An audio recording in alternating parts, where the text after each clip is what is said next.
साथीभाइ हो, कैयाको गाडी बङ्गालीको बारी भन्छ होला हो कि होइन हो पनि जस्तो लाग्छ हौ साथीभाइ। यसो हाम्रो जग्गामा बङ्गालीले बारी किनेको देख्दाखेरि त यो कुरो त हो पनि जस्तो लाग्छ। कृपया गरेर हजुरहरूले जति पनि उँधोको मान्छेलाई चाहिँ उमा जमिन नबेचिदिनु होला है, यही भन्न चाहन्छु म। यति पैसाको दुःख परे नि तपाईँहरूले लोन खोल्नुहोस्, आफ्नो जग्गामा आफै होमस्टे खोलेर खोल्नुहोस्। मान्छे अटोमेटिक आइहेर्छ। उँधोको मान्छेलाई जमिन बेचेर उँधोको मान्छेको काम गर्नु भन्ने कुरो चाहिँ सौभाग्यको कुरा हो साथी हो, हजुर हो। अनि जमिन भनेको के हो भने जमिन भनेको एउटा गहना हो, बाजे बोजूको एउटा गहना हो।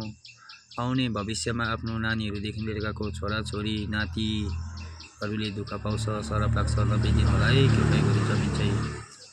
तपाईँहरूले पनि पैसा सेभ गर्नुहोस्, उँधोको जस्तै जमिनहरू किनेर राख्नुहोस्। योपालि 2 लाख रुपियाँ छ भने आउने सालमा 3.5 लाख रुपियाँ हुन्छ। अनि जमिन बेचेर पैसा ब्याङ्कमा डिपोजिट नगर्नु होला। कमाएर दुःख गरेर पनि हजुरहरूले जमिन किन्नुहोस्। आफ्नो नानी बालबच्चाको लागि अहिलेदेखि नै तपाईँहरूले नै अब यसरी जमिनहरू साँचेर किनेर राख्नु भएको छ भने आउने भविष्यको मसिनो नानीहरूले दुःख पाउने छैन। अनि अहिले नै आफूले जमिन बेचेर अघि नानीहरूले के गरी खान्छ र आउने सालमा नानीहरूले पनि त दुःख पाएर कता कता जानुपर्छ, जब जमिन हुँदैन। अनि किन हुँदैन मान्छेलाई पैसाको दुःख? पैसा भनेको त अहिले छ भरे हुँदैन। पैसा भने एउटा हातको मैला मात्रै हो। सबैभन्दा ठुलो मान्छेको बोलीचाली अनि विश्वास हो है, विश्वास। पैसा त भइहाल्छ, मान्छेको एउटा बोलीचाली विश्वास इमान हुनुपर्छ। जमिन बेचेर ब्याङ्कमा पैसा राखेर गाडी घोडा किनेर हुँदैन। उँधोको मान्छेले जमिन बेचेर अहिले उँधोकै मान्छेको गाडीहरू केसहरू लिएर उँधोबाट आउन थालिसकेको छ साथीभाइ हो। अनि म यो भन्न चाहन्छु, अनि हजुरहरूले कसले बिहा गर्नु भएको छैन, उमेर पुगेको जति अहिले नै बिहा गर्दा हुन्छ है। आउने सालमा तपाईँहरूलाई नि जति उँधोको मान्छेहरू छ आउने सालमा दिउँसै बाजा घाजा पनि बज्नु दिँदैन, याद गर्नुहोस्। बिहा गर्नुहोस्, कसले गर्नुहुन्छ अहिले नै गरिहाल्नुहोस्। आउने सालदेखि चाहिँ दिउँसै बाजाहरू बजाउने, आफ्नो घरमा केही बजाउने पनि एउटा उपाय पाउँदैन है जमिन बेच्नेले, याद गर्नुहोस्। वरिपरि घरहरू रहनु भएकोले यति कुरा याद गर्नुहोस्। अनि पैसा त के छ र, अहिले छ भरे हुँदैन।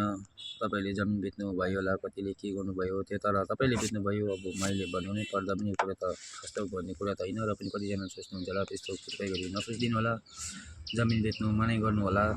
यदि तपाईँले पैसा रुपियाँको केही हजुर केही परे तापनि अब यता गाउँघरै हाम्रो नेपाली दाजुभाइले नै जमिन बेचिदिनु होला। तपाईँले पनि अब यस्तै पैसाको समस्या नै छ भने मेरो भिडियो हेरेर बस्नुहोस्, आफ्नै जग्गामा दुःख गरेर होमस्टे बनाउनुहोस्। त्यो पैसा तपाईँले 1 वर्षभित्रमा कति निस्किन्छ भन्ने कुरा आफैले अनुभव पाउनुहुन्छ। उँधोको मान्छेले भन्दा तपाईँहरूले राम्रो गर्नु सक्नुहुन्छ। एकजनाले गर्यो भने हरेक गाउँमा सबैजना नेपालीहरूले आफै होमस्टे आफ्नै जग्गामा खोल्न सक्छ। अनि आफ्नो दाजुभाइ दिदीबहिनीहरू टाढा टाढा पनि जानु पर्दैन, आफ्नै गाउँमा काम भइहेर्छ। अनि आफ्नो गाउँको गाडीले पनि आफ्नै जग्गामा काम पाइहेर्छ। अहिले उँधोको मान्छेले होमस्टे बनायो, हाम्रो गाउँ राम्रो भयो भन्छ कतिले, तर पनि अहिले कतिजना हाम्रो गाउँको दाजुभाइहरूले गाडी गाडी किनेको छ। अनि उहाँहरूलाई गाडीको किस्ती दिनु कति साह्रो परिरहेछ। गाउँको अब जग्गामा बोक्ने जग्गाको मान्छे छोडेर टाढा टाढाको मान्छेले आएर बोक्छ। अनि गाउँको गाडीहरू बिचरा कहाँ गएर रिजर्भहरू गरेर कति दुःखले किस्ती दिनु परिरहेछ। यो कुरा पनि सोच्नुहोस् है। आफै खोल्नुहोस्, आफै दुःख गर्नुहोस्। एउटा जमिन भनेको गहना हो, बाजे बोजूको छोराछोरी नाति नातिनीको सरप लाग्छ। जति बेच्नुभयो त्यहाँदेखि उपरान्त उब्रेको पैसा चाहिँ तपाईँले जमिनै किन्नुहोस्, दुःख गरेर पनि राख्नुहोस्। ब्याङ्कमा पैसा नराख्नुहोस्। योपालि 2 लाख छ भने आउने सालमा 3.5 लाख हुन्छ। सबभन्दा ठुलो नै त्यही हो आइडिया नै।